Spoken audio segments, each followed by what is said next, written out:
Hello, welcome to the P Show. Thank you for tuning in for another week of the P Show. First of all, tonight we're going to be talking about domestic violence and domestic violence during the holidays. I have an author, Annoyant Answer, on. If I'm not saying that correctly, she's not going to get me, I'm sure. And then I have a guest co-host, Jessica Futuro. You know, if I'm not saying that right, she ain't going to get me either. But anyway, so I have them on tonight. We're going to sit here tonight and we're going to discuss different ways of this domestic violence, and we're going to talk about ways out of it. So if we can help, you know, we'll try. If not, you know, you can call in and ask any questions you want about it. But, you know, also, as y'all know, tomorrow is Thanksgiving. So I have a spot that you can go to if you don't have a family or have a home where you can go and get a hot meal. You can actually go to the Greater Richmond Convention Center tomorrow, the Giving Hearts Community Thanksgiving Feast. It's from 11 to 2. It's free admission, free parking. It says at 3rd and Marshall Street is the parking deck. It says guests arrive at the center, and I guess after you eat, they do like meals, and I think Jessica knows a little more about that. I think after you eat, they give you like toiletries and food and stuff after the dinner. So I've never been, but Jessica's actually going to be volunteering there, so she can tell you more about that. Also, New Generations International Ministries, 1515 Chamberlain Avenue, they're trying to feed 5,000 families in Richmond between Thanksgiving and Christmas. And they're also looking for toy donations for needy families for Christmas. You can go to their services also on Sundays at 10:30. And again, that's 1515 Chamberlain Avenue. And then, as y'all know, the cheatologist, I told y'all last week, he's been on my show a couple of times. He's doing auditions for his new stage play, Love, Lies, and Consequences. The auditions are December 11th at Paradise Lounge from 3 p.m. to 8 p.m. And you need to bring a picture, a bio, or a video that you've done. And also, I have an author that's collecting books for a woman's shelter. She's collecting them from now until December 12th. And her name is author El Mignon. And the address is P.O. Box 31407, Richmond, Virginia 23234. She's basically saying that a lot of women in the shelters don't have anything to do but watch TV to pass time. So she wanted to get them some books to read. So with that said, I'm going to go ahead and bring on the guests tonight. And I have Annoyant, who's sitting in the middle, and Jessica on the end. Say hello. Hello. Y'all on air now. Hello. Okay. All right. So the first thing that we want, you're author. Yes. So you have 2 books, and your books, one is about trafficking, and the other is domestic violence, right? Right. The first book that I wrote, Pumpkin, is called I Wish I Would've. And that book is about human trafficking. It's about a young girl who gets caught up with a family member, and she is actually put into the human sex trade. And I have, my second book is called 67, and that book is about 67% of juvenile males who are in jail for murder are there for killing their mother's abuser. So that is what my second book is about, 67. Okay. And thank you for having me. Of course. And Jessica, tell them a little about you. Okay. Right now, I'm currently a student. My major is criminal justice with a minor in human services. So I actually am doing some studies on domestic abuse and domestic violence and things like that. Before I did study psychology. So I've been in the mix of studying abuse and law breaking and things like that for quite some time. So that's currently what I'm doing. Okay. All right. So tonight we brought in our facts of what we have. we were talking about domestic violence around the holidays, but I want to actually keep it period, because it's not just during the holidays that people are in these relationships. So what information did you have tonight that you want to discuss? Well, the first thing that I wanted to share with all of your viewers is to even know if you're in a domestically violent relationship. I think a lot of times people aren't even aware that they are in a domestically violent relationship. So if your partner, it could be a male or female, if they are controlling, if they are manipulative, if they are isolating you and keeping you away from family and friends. Isolation is an abuser's best friend, but it would be your worst enemy. If you are being controlled financially, if they are not letting you see the bank statements, or if they're not buying necessities for the household, those are signs of abuse. And I just wanted to share that with you, because a lot of times people don't realize that. When I was in a domestically violent relationship, I did not realize it until I actually got a sheet of paper and read the list, and I said, wow, 9 out of 10 of these things happened to me. Wow, that's crazy. But I guess it's love.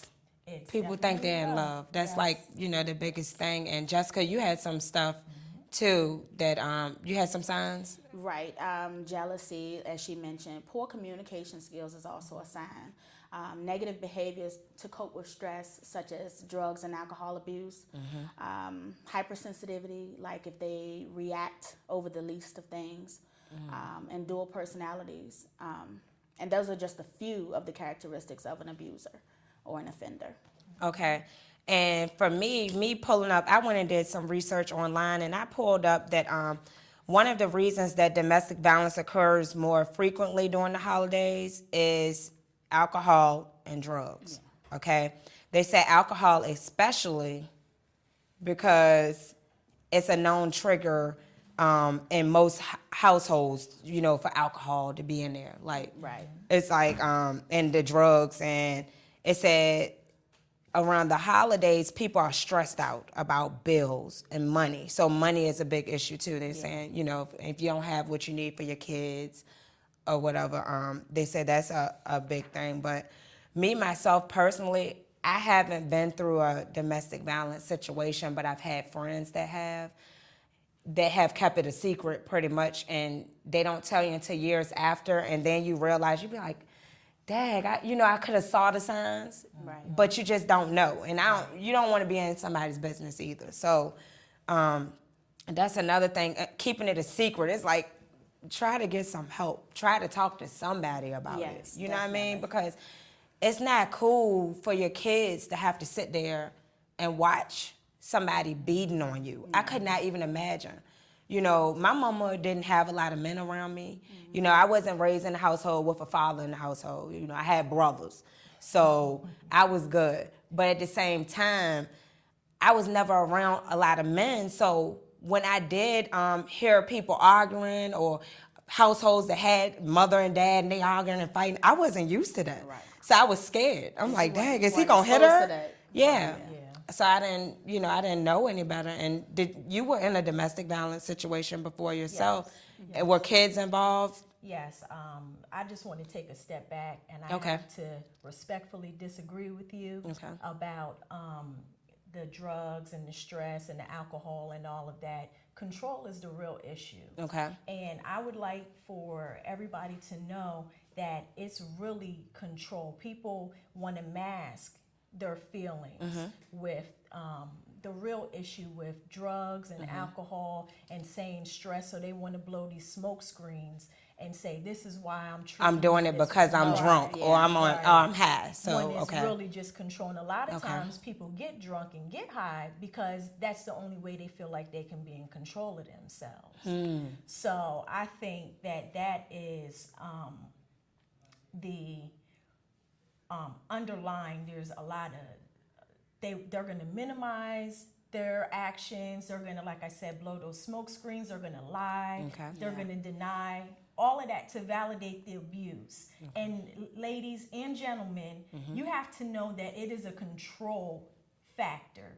there is nothing that you can do to change it. If that person just for whatever reason feels like they don't have control over you, that's when they're going to become abusive. But to answer your question, I do have children. My children did see me being abused. Okay. My daughter was about 4 or 5 at the time, and my son, he was around 2 or 3. That was about 10 years ago. And I did go into a shelter, and I did get help, and I did get counseling. Yeah, and I met your daughter, you know, when you came on to the radio show that I was on. I met your daughter, and I can't see where it affected her in any way. I mean, she joined in on the conversation with us. She's just happy, and for her to be able to sit there and listen to you talk about that and not get upset, because myself, I couldn't think of somebody hitting my mama or, you know, and being able to handle that. But she was younger, and now she's saying you talk about it to people, you know. Yeah. Now, did you get counseling for your children as well? I did. And I think that's the reason why. And to me, it's very important for her to see that I'm strong now. And I'm becoming whole. I'm not whole yet. I still have my issues, and I still struggle with a lot of things. But for her to see that, and for her to know mommy's okay, and I can be strong, and I don't have to go through this either. Now, you say you still struggle with a lot of things. You did remarry. I did. You did. Good. It does not affect your marriage, though, right? Or does it still? It does sometimes, Okay. because there's like post-traumatic stress disorder that that I probably have a little bit of. Okay. And with that, my husband will do certain things, and I know that he loves me. And sometimes I might just see my ex-husband. Okay. You know, just like those triggers. Like everybody has triggers, and I have to say to myself, this is not him. He's never going to treat me bad. He's never going to treat me this way. Yeah. And a lot of people don't know that the definition of abuse is considered to be the misuse of power or the misuse of control. And people don't know that. And that's, you know, whether it's sexual, whether it's physical, or it's mental. Abuse is not just physical. It doesn't mean that you're getting beat all the time. It can be emotional and sexual, of course. So people need to be able to identify it's anytime it's misuse of power to control someone. So if I don't want to have sex with you, but you're constantly asking, you know what I mean, give me some, that is a sign of abuse from a partner. You know what I mean? Not if they're asking for it and you're declining. Yeah. But if some kind of way they're forcefully persuading you to give them sex. Okay. For example, taking something, depriving you of something. Okay. So that you give in. I'm not going to pay this bill unless you give me some. Wow. I'm taking your purse if you don't give me some. Those are signs of misuse That of causes power. emotional problems too, Yes, though. it does. So I can only imagine somebody trying to control my mind like that, you know? But that's where it starts, with the mind. Most times, and statistics show that most times it starts with the emotional part of it, and then later, sometimes all three follow. You know, because if they have control over you, then they can misuse the power for sex. They begin to beat on you to gain what they want. So a lot of times it starts with emotional, but it can be all three in one. I just can't do it. Yeah. I just can't do it. I don't know. I guess it could happen to anybody.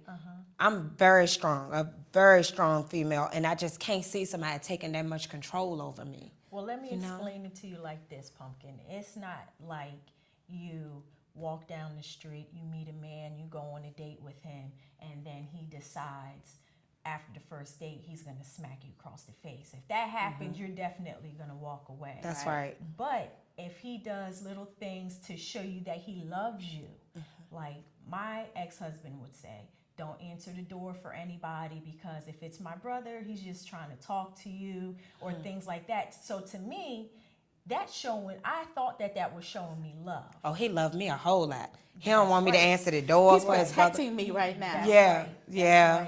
So it's little things like that, and start to trust people. You know, you trust this person, you love this person, so you trust them.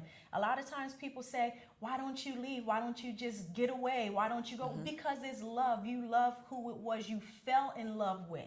You know, you think that the person is going to go back to the way that they were, because they will show you signs like, oh, I'm going to do all of this stuff, but today I'm going to bring you roses and I'm going to give you flowers. So then it's like, oh, maybe they really are going to change this time. It's not just a perpetual butt whooping all the time, Right. or Yeah. perpetual emotional abuse. And see, that's what I think. I mean, of course, like I told you before, I thought abuse is just hitting people, which, Yeah. you know, like I said, it's not. And I guess I can say I've been emotionally abused before, because I've been told, you're ugly. Nobody's going to want you. You're too fat. I've been told you don't need to hang with your friends because your friends are hoes and it's going to make you look like one, you know, keeping me away from my family. So I guess those are forms of abuse, you Yes, know. it is. Absolutely. But again, like I said, I'm a strong woman, so I'm start snapping. Like, how you gonna start telling me who I can hang with and who I can't hang with? Like, Right. And see, the thing is, that was the first sign of trying to control your behaviors and your activity and what you can and can't do. They were trying to control what you were able to do. And the thing is, like you mentioned earlier, it typically happens when there's financial issues. But we want to make sure that people know it's not just limited to low-income households or the urban. People think it's usually in the urban communities and Yep. neighborhoods, and it's not limited. It's everywhere, and it can be with anyone, and that means man and or woman. So, yeah. what other information you got on it? Well, what I wanted to do was I wanted to share with your viewers the way that family, friends, and neighbors can help Okay. a victim of domestic violence. What you can do is just absolutely be there for that person, no matter how many times you think he or she is stupid to go back, no matter how many times you're tired of them bringing the kids to your house and staying there for a week and going back. Just be supportive, because like I said, the abuser or the perpetrator just wants to control that person and isolate them. So they need somebody to be able to talk to. You should talk to them about a safety plan and give them resources, but don't give them resources they can take home. So don't give them like pamphlets and things like that, because they can leave it around and that might be, that may put them in danger. So to the family, friends, and neighbors, just be there. Also, if you are currently in a domestically violent relationship, I spoke about a safety plan. And this is what a safety plan is.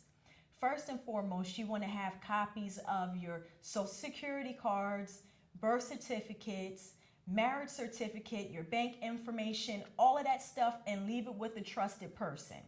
And I mean copies like, just like photocopies of them, and leave it with a trusted person so that if you have to get up and leave, they will be there, because an abuser may try to control you and not let you have that information. So if you have to leave, you have that documentation so you can be safe and get away. Another thing that you want to do is when an altercation begins, and you can kind of tell, you start walking on eggshells, so you can kind of tell when it's going to happen. You want to move yourself to a safe room. A safe room. Now, what the heck is a safe room? You want to go into like a hallway or any room that does not have weapons in it. So you do not want to be in the bedroom. You do not want to be in the kitchen. You do not want to be maybe in the bathroom, because your head can be slammed up against the sink. I think a hallway is kind of safe. So if the argument starts to happen, just slowly move into the hallway. And then, there's really nothing there that can be used to hurt you. Also, you want to talk to your neighbors about, if your neighbors know what's going on, you want to come up with a plan with them so that they know to call 911. So one thing you might be able to do is put a teddy bear in your window, so they know, if I see this teddy bear in the window, I need to call 911. Or if I see the blinds crooked like this, I know that I need to call 911. And talk to your kids and teach your kids phrases so that they know what to do. If you say, the sky is blue, then they will know, okay, let me go into a safe area, or I really like purple jelly beans. And then they'll say, okay, I need to call 911. So that's what a safety plan is. That's great. That is That's great. great information. That's wonderful. Yeah. That's good information. Actually, 60% of 911 calls are from female victims of domestic violence. Okay. So that's 60%. Now, of course, the other 40% can be miscellaneous crimes. However, there is a missing percentage of that puzzle where there are male victims not really documented because they are least likely to be reported. They are least likely to go for help, to seek help. Why? Because it hurts their pride. They are humiliated. Yep. It makes them feel less of a man. But oftentimes it just starts with the control. So remember you said you're a strong woman? It really doesn't matter whether you're strong or weak. Okay. Manipulation can happen to anyone. So strong or weak doesn't matter, because think about it, a man would consider themselves to be strong, but they are very highly accessible to being victims of rape and physical abuse. Yes. And think about how many times a girl will hit their man and think their man won't hit them back. That's Right. physical abuse. Right. And it is a lot of men out there that won't. And we talked about that on the other show, that it is a lot of men that won't hit the woman back, but at some point they're gonna get fed up. So they will hit you. But we raise our boys not to hit. You know, Right. it's just a known fact. You don't hit women. We raise them like that. But at some point, you can't keep doing certain things to a man. You're gonna provoke him to hit you. It's just gonna happen. But not saying it's okay, but it's gonna happen. But like you said, men think I'm a punk. Cause think about it. If a man go down to the magistrate's office, file a claim saying my woman is beating me, Yep. what do you think the police gonna do? Well, Laugh or just minimize it. Yeah. What did Right. you do? Or this little itty bitty woman hit you? Or, you know. Yeah. But it- You it might be, does look, you little. You might be little, but you could be feisty and tear something up. So, and so it's like they can't even look at it like that. It's like, help these men out. Because it is some men that probably have told, and it just never, they don't do anything and about it. that's another thing that I found, that when they do report it, it gets pushed under the radar because it's almost as if it's not happening. Another thing is that physical abuse to men is lower than sexual abuse to men. Okay. Okay, sexual abuse happens more in men than physical. Think about it. What man is going to go and say I was sexually assaulted? Half the time it happens in their adolescence. And abuse is typically a learned behavior. Most times it's been where the abuser has lived in an abusive home growing up or something like that. So most times, not all times, but most times it is a learned behavior. But sexual abuse, how many men are going to say I was raped? Okay. Okay? You're right. How many men are going to say that? Nobody. Especially if they were raped by someone of the same sex. They're going to Oh, think, yeah. they're going to think that someone is going to look at them as if they are homosexual. Yep. So it doesn't get reported. So men and women, I urge you to seek help and don't worry about being judged, because basically you're limiting yourself and restricting your life. You're not living like that. That's no way to live. So you need to be free and seek help. Counseling is good. People think that counseling means you're crazy. Exactly. A lot of people think And I that. don't understand But that. counseling is healthy. Yes. Being able to talk to someone about problems, whether it's abuse, financial problems, stress, whatever, counseling is absolutely healthy. So, I think with the counseling, it's more of a race thing. It's black people think that you crazy. I can pay the money. Give me the money. I do it. I'm gonna tell you what you need to do. Give me. Yeah, I know you have. I'm gonna tell you what you need to do. You know, but I myself have had counseling before.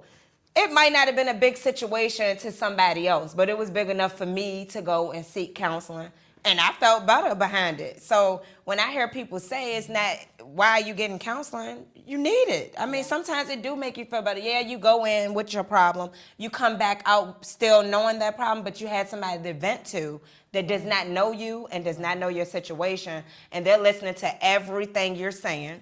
And they're going to give you information for your best interest. And they're not going to judge you off of what you did, anything. So for me, it worked. Yeah. Let me tell you this, your show is a form of counseling. People calling in and getting advice. Yeah. So it's a form I'm of a counselor. I don't even got to be a cheatologist.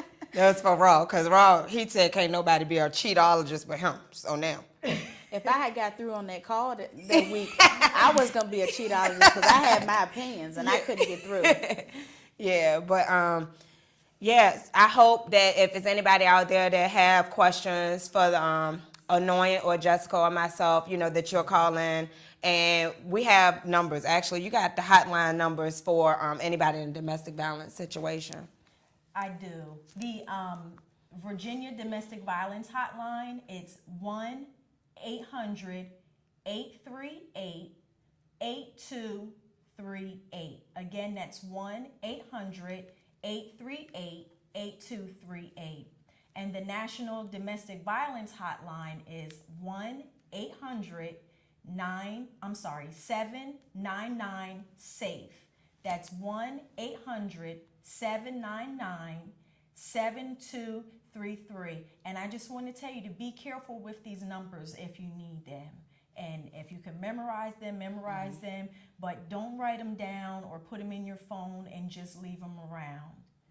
What, they gonna do something to them? If they call the number, if your abuser looks at this number, or whose number is this? Who you calling? They pick the number, they pick it up, they dial the number, they call, scared. they see what it is, a domestic violence hotline. Or why you calling these people? What's going on? You know, you have to be safe. Like, you really, when you are in this, you have to like really, you are so innovative because you have to be so you have to be just an inventor. Almost. You have to you do have to be secretive, but it's like you have to invent new ways to get things done because you don't want this person to just snap. Yeah, those are things that would trigger them. If they think you're calling the police or think you're calling someone or telling, but one, a lot of times they don't even identify that they have a problem. Okay. Right. So because of that, they're insulted. Like, you calling somebody? Okay, you know what I'm saying? So then they get defensive, and it triggers a reaction. I know you're shaking your head. I know. I just can't. You can't. It's just something I just can't deal with. You know? And it's like I want to just help everybody that's going through it. And I like you said, it doesn't matter how strong I am or whatever, but I just feel like, why stay? Who wants to keep getting hit? I didn't get beatings. That might be what my problem is. I did not get beatings as a kid, so I cannot see myself being with somebody that's going to hit me. Right. You know? And I'm sure that you did not come up in a family where somebody was just lambing and banging on you. Well, not on me, but I did see it as a teenager with my mother being abused. Okay. So that's another thing. If you're seeing that, then you think that that's normal because, ladies and gentlemen, you are your children's teachers on what a relationship is supposed to look like. So if your son sees you being abused, he's going to think that I'm supposed to abuse, or the daughter is going to think I'm supposed to be abused. That statistic that I said, 67% of juvenile males who are in jail for murder are there for killing their mother's abuser, that was my fuel to leave. Because I loved my children more than I loved myself. And I couldn't imagine my son going to jail for killing somebody to protect me when all I had to do was leave. Wow. But, and how long were you in your situation? I was married. I wasn't even in the house a whole year. So I was in the house with him maybe for about 9 months when we got married. But before then, we were together in total 3 years. Okay. And then, so 5 years until the divorce was final. So. Okay. So it didn't start off, like you said, immediately. You had no Absolutely. idea. No, I had no idea at all. I didn't know. He was nice My family and friends just thought he was the kids. best person in the world. I'm sure. Yeah. And that's how it happens. And like you said, you know, typically when you are in this situation, like I said earlier, it's a learned behavior, and that's for the victim and the offender. Right. Sometimes, like she said, the victim thinks that's okay. The offender thinks I should do this. So it's not a way of life. You have to get out of it. So you just had it from your friends, though? You know, like, Yeah, you don't I have any did. close friends you could call and just say, hey. Well, think about what You you know? said earlier, judgment. Yeah. You go to a counselor, you don't have to worry about ridicule, you don't have to worry about being judged. Same thing. People don't tell because their biggest fear is being judged. Look like, girl, you stupid. You Yeah, know, right. that's usually what's said. You're stupid, but it's not that easy. It's not that simple. So that's why people don't tell. I got a big mouth. I do. I'm friends. The police are my friends. So, I'm serious. Like, it's just me, though. And I've never been a victim to it, so. That's Well, my own feelings. Like, and I got nieces, and I just can't imagine them picking up the phone to call me to tell me somebody doing something to them. We're going to be calling Pookie in them. That's what's going to happen. It's about to go down. But think about this. If your niece calls you and says, I'm punking, dude just hit me. I'm going crazy. You're going to go crazy, but you're going to think about her as well. Like, Yeah. okay, if I go over here and I call Pookie and all them, and we go over there and we just start shooting stuff up and beating people up, Yeah. you know what I mean? What's going to happen to her later? Yeah. Because we want to vent. We want to say to you, this is what's going on, but we might not be ready to leave. Yeah, We because just after want they somebody get to there, know. you still staying. Right. So you're not going to go with us. Right. But there are Yep. many reasons people stay. Love. You think they can change. You believe in that person. I mean, there are many financial situations force people to stay. Kids force people to stay. Marriage. People don't want to terminate their marriage. There are many reasons people stay. And once they're out of it, a lot of times they can look back and say, hindsight, oh my God, what was I doing? Why did I stay in this situation so long? But those reasons a lot of times are why. How many people really desire to be a single parent? Right. Yeah, not too many. Right. Many people don't desire to be a single parent, so they stay. And they think that's the best way, but no way. And there's no way that's right. It's not fair to the kids, though. Nah. You damage kids like that. Yeah. You really do. You do. Two things to piggyback off of what you said. How many times have you been with a man and said, not you, but how many times have you as a viewer been with a man or a woman and said, man, I'm gonna change this person? So it's like you're with him and you're like, I'm gonna change him and it's not gonna be like this and things are gonna change. But and to piggyback off of what you said, it does hurt the kids. Yeah. It does hurt them. My ex-husband actually grew up in an abusive home. So he learned it. Yeah. But you would think that you would want to do something different. You would, but if that's what you learn, it's like I like to use this analogy. So I got this sweet potato pie recipe from my mom, and I'm gonna pass it down to my kids. They're gonna pass it down to their kids, and that's the way that the pie is made. So I'm looking at this in my household. I know it's not right, but that's the way that is done. So I'm gonna continue to pass it down until somebody breaks the cycle. I had to break the cycle. I had to break the cycle. I had to. I couldn't let my kids go through that and grow up that way and think that it was okay. I had to. How old is your son now? My son will be 14 in December. What does he say about it now, like with you doing everything that you're doing, because you do a lot of interviews and you're traveling all over the place. What does he have to say about it now that he's older and he sees his mom and know what you've been through?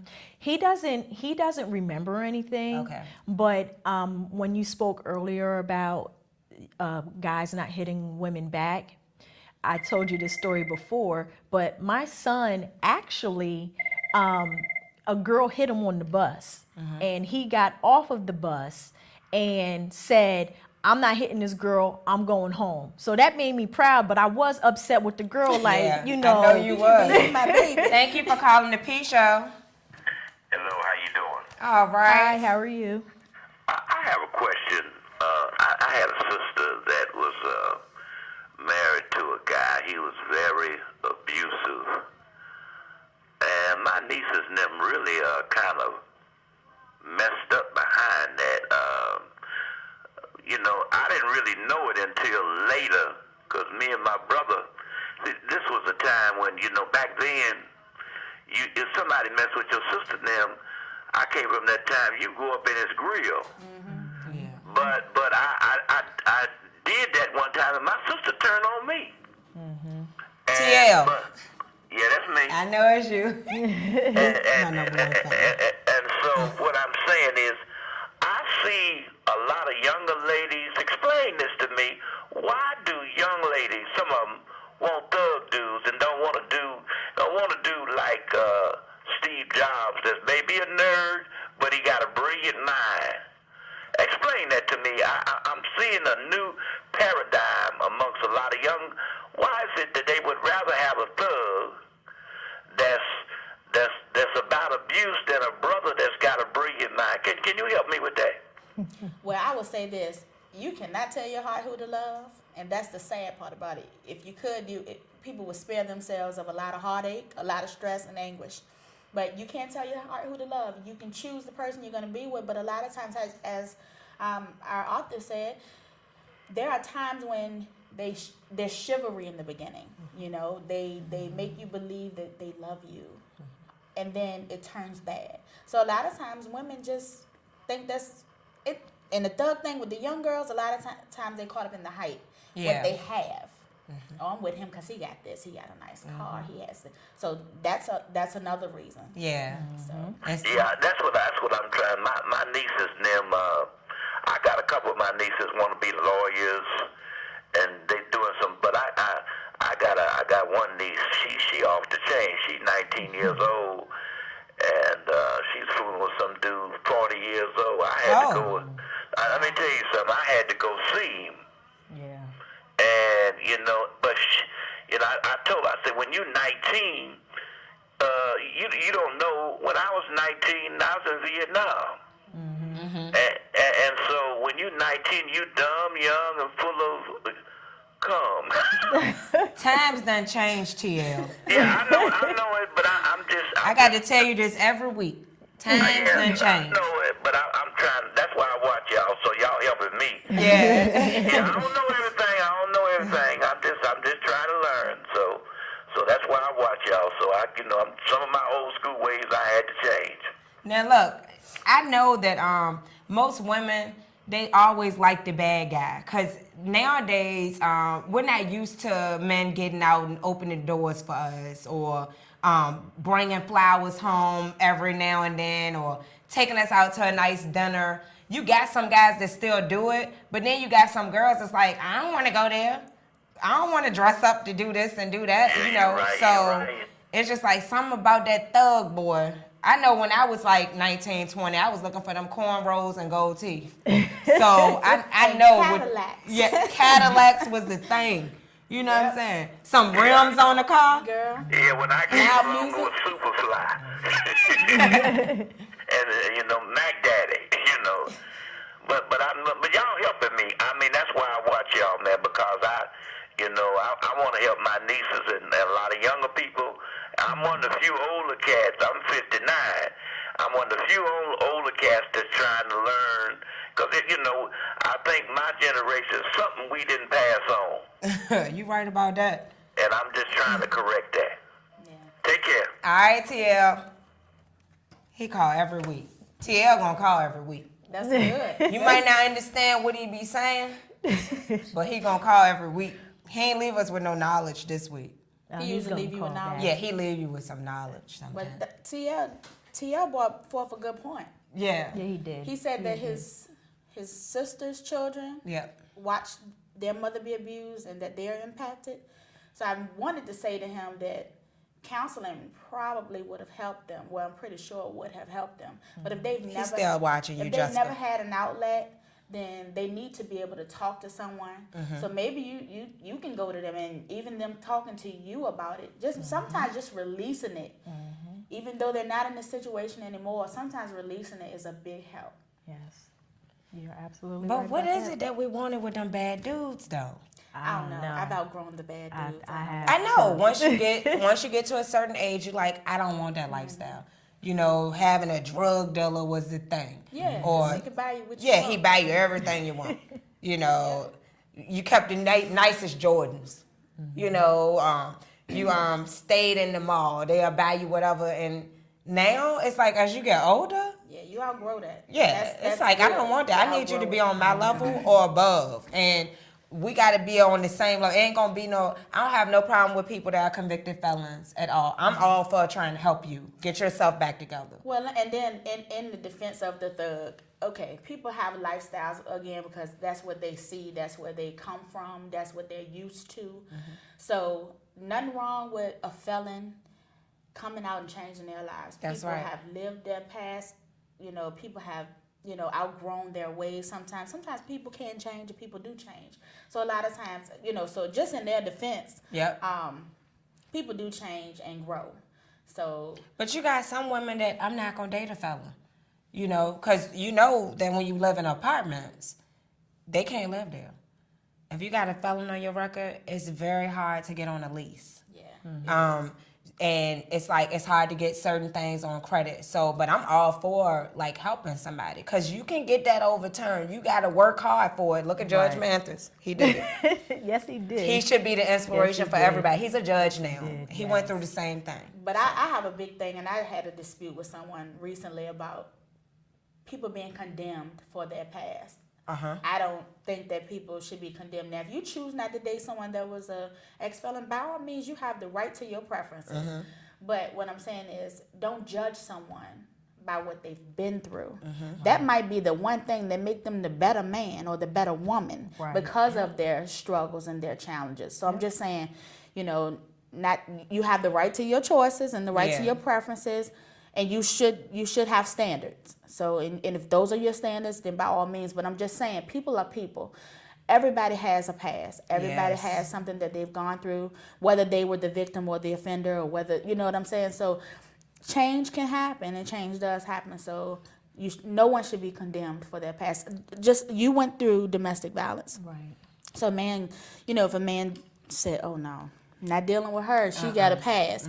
I mean, how is that fair? Right. Yeah. You have the right to a future and a new start. So that's all I'm saying. I agree with that. I do too. I think that, you know, I don't know why we date these knuckleheads over that age. I'm stuck on that. I'm still trying to figure that out. I don't know why my ex-husband, he did sell drugs. He, you know, so I was in that too. And I don't know why. Was it the gifts? He was buying you like gifts and stuff? At the beginning, but then when he started being abusive, it was just like, I don't ain't even giving you care nothing. about that. You don't even gotta buy me nothing else. You can keep your gifts. I think before, for me, it was more of a thing of status. You know, Because people knew him. yeah, Yeah. he was this dude, or the status he put me in by buying me this, by me having the best of things.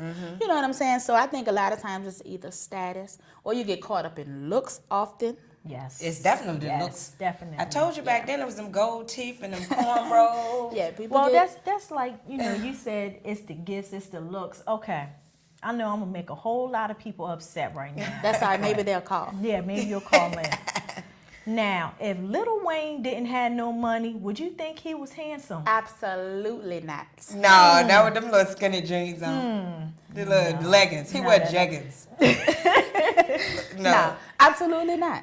So, There's I mean, but no way he would attract me. Right. So it's that money. It is You the know, money. It's the money. It is And the money. See, Yeah. somebody called That's what we Big want. Lil Wayne. Thank you for calling the P Show. Good evening. Hello. Okay, hello. I just happened to be flipping through the channels and I stumbled across. Turn your TV down for me. It's a delay on the TV. Okay. Okay, is that better? That's better. All right, and I happened to stumble across your show, and the guy I just talked to told me y'all was talking about abuse. But what I was hearing y'all saying was like the difference in like the thugs and the guy chivalry and the young lady on the end in the pink, I think you say something about changing. But I just wanted to say this in the defense of a felon that y'all were talking about. Because I am a convicted felon. At the same time, I used to be a bad boy. I used to be one of those thuggish kind of guys that I was talking about now. But in defense of what this young lady was saying here, people do change. And I think what has happened in society today, like the older guy that called earlier said that it was something that we didn't pass on. I agree with that to a degree. But today's man, I feel like I think it needs for God in our life. Period. Okay, that's right. If we as men start stepping up and trying to be more like what the Bible say we should be, then I think the world itself, not just the bad boys or the girls, the this and that, but if the men would step up and start being more Christ-like and start setting examples, some of the youngsters that we might have missed through the generations, then we can sort of bring things back into perspective. Because I myself, almost 40 years old, a drug addict. Okay. Today, I've been clean now, I guess, about 13, 14 years. But my point is this. That's good. Congratulations. Thank you very much. But my point is this.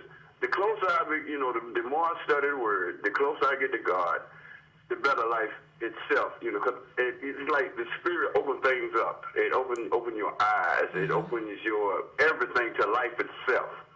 Therefore, I have a new guide now. I have a new pattern for life.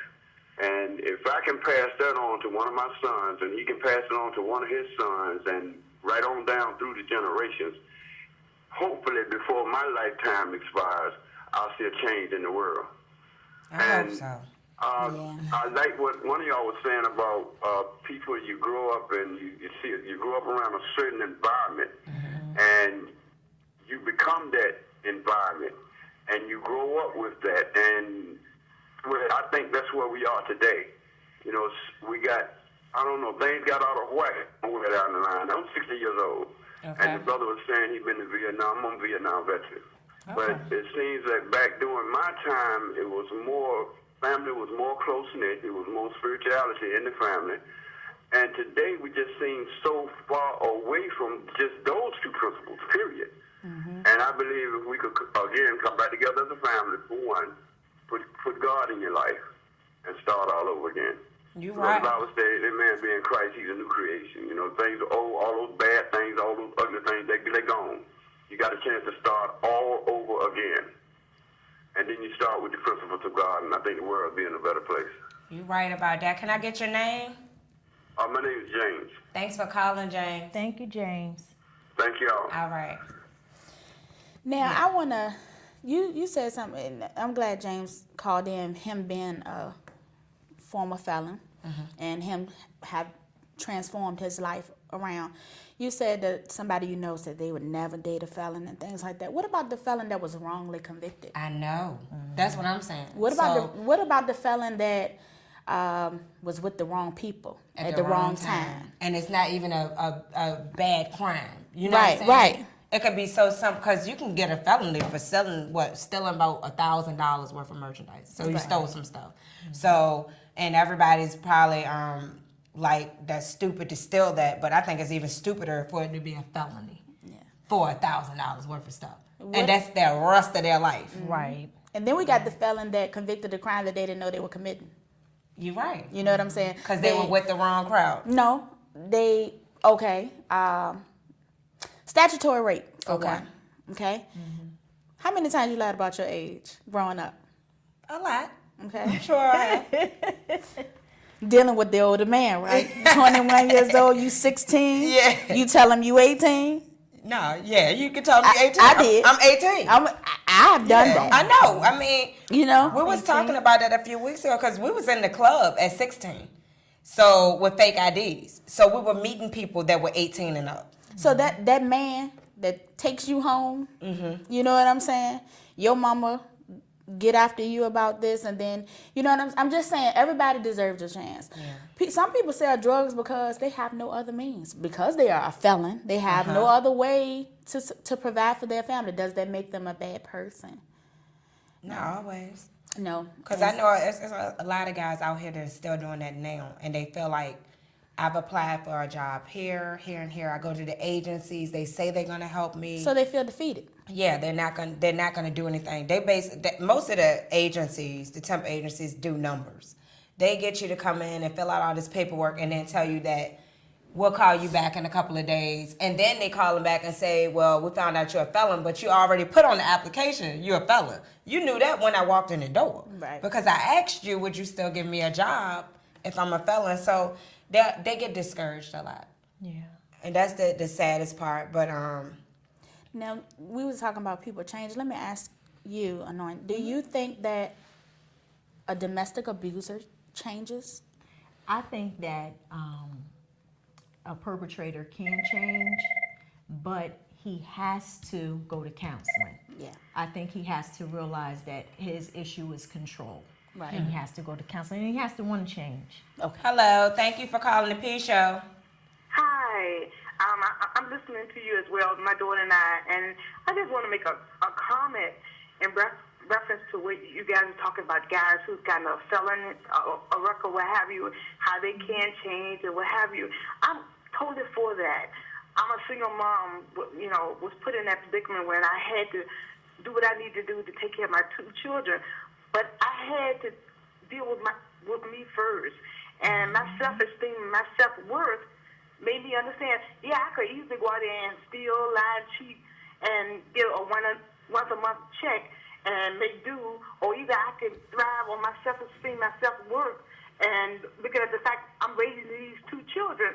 So therefore, if I end up in jail, who's going to raise my children? Yeah. And so therefore, when these guys make these decisions, and women as well make these decisions, they need to count up the cost. And yeah, there's a price to be paid. And I also know of an individual who had gotten a felon on his record, but he actually went and got a job. He was blessed with a job. He's working. He's a dad, and he's doing very well. So there's no excuse for folks hiding behind the fact, what they've done in their past and what have you. Yes, God is forgiving. God, we forgive you. Let's go forward.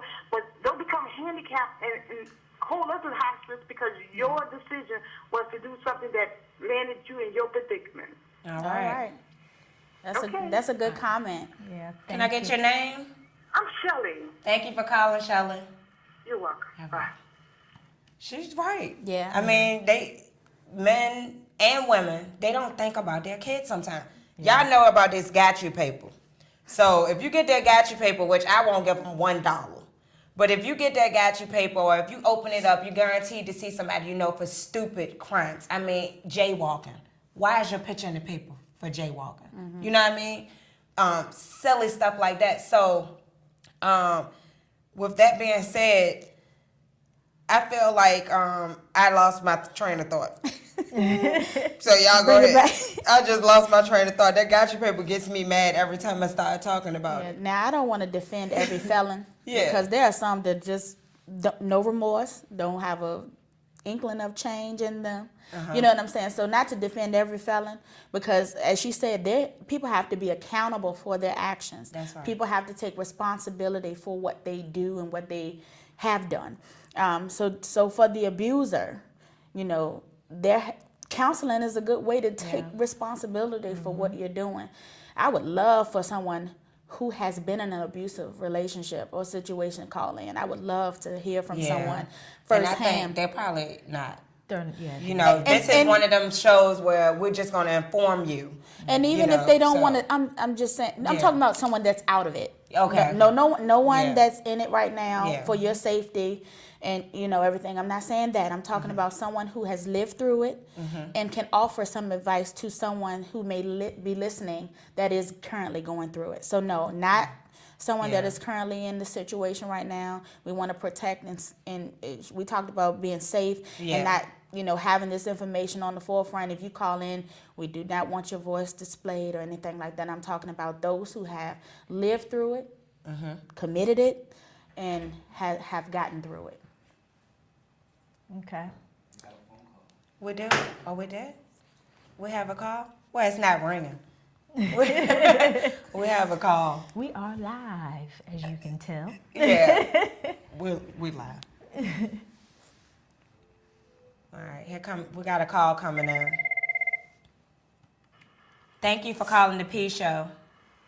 Hello, Jessica. Hello, Pumpkin. This is Miss Davis. How I you am doing? very excited to watch and see you all making the community informed about these issues. I saw the announcement on Facebook, so I tuned in. Thank you. And I don't know if you all intended to advise people of the, I guess, sort of legal ramifications of domestic violence and how they can be legally empowered to do something about their situation if they've arrived at a point where they want to actually do something to protect themselves legally. I want to say that if there's any viewer who's watching who sort of does not know how to end their situation, if they have kids with their abuser or if they live in a home with their abuser, I will say that you have the power to make the next time the very last time. It just takes the commitment to call the police. There are laws that are in place that protect victims of domestic violence. And a lot of what you all have touched on in terms of the issues with men being victims of domestic violence, a lot of that has changed because the seriousness of domestic violence today is it's not like it used to be. So there are zero tolerance policies in most law enforcement agencies where if they get a call for domestic violence, someone is going to be arrested. Yes. At that point, there is put in place an emergency protective order. It's for 3 days, okay? That means that the perpetrator of the domestic abuse is not allowed to have contact with the victim for a period of days. There's also a mechanism in the law, and the police will always advise you of this, to have that extended, and you can also have it extended for up to 2 years. If it is the case that there are children in common with the abuser, the court system addresses that within the protection order that's issued by the court, whether it's a 15-day protective order or the permanent protective order, which is 2 years. Those protective orders also carry consequences on the offender. For example, they won't be able to have employment in certain jobs. They won't be able to have access to or purchase firearms legally, and they would be subject to the same penalties as a convicted felon would be if there's a protective order out against them. So there are ways for people to address these issues. The Central Virginia Legal Aid Office also assists women who may not have the financial resources to sort through this on their own, to have them deal with obtaining protective orders and navigating through the court system. Hutton and Williams also has a pro bono office that they can look up. You can look it up online and also find access to that. So I don't want to hold you all up, and maybe other calls are coming through, but I wanted to offer that piece of information that each person, whether it's a male, female, or what have you, has the ability to make the next time the last time, but it requires a serious commitment. And as the author mentioned, sometimes people aren't ready to leave, but it takes that support system and just taking those steps to have this, arriving at that point and saying that this is no longer something you're willing to accept. There is a way to legally address it. Well, Miss Davis, I want to thank you for watching and calling in. Miss Davis, this for you. That was great information. Glad you called, because that is something we did. It's wonderful that you all are doing this, and keep up the good work. Thank you. And I noticed that's the one thing we didn't talk about. We didn't talk about the legal part of it, and I'm glad she called and offered that. I'm glad she did too, because we got 1 minute left. So y'all go ahead and let them know how they can get in touch with you. You don't want nobody to get in touch with you. You real secretive. Well, you can get in touch with me. My name is spelled Aynoit. My last name is Ashor. You can catch me on Twitter, Anoint Ashore. You can find me on Facebook, author Anoint Ashore. You can find me my blog, anointashore.blogspot.com. My name again is spelled Aynoitashor. All right, y'all, and y'all can catch me back here next week, 6 p.m. We're going to do some exercise next week. After the Thanksgiving holiday, I'm going to have Rock in here, and I'm sure some of y'all know him. He does the boot camps around Richmond, so tune in for that. And also listen to the P Show Saturday at 3 p.m. thepshow.com. If you're hungry, we'll see you at the convention center. That's right. It's open to the public. I will be there volunteering. You're welcome to sit at my table. I will be hosting a table, so we're glad to have anybody who needs some assistance. Thank you. Good night.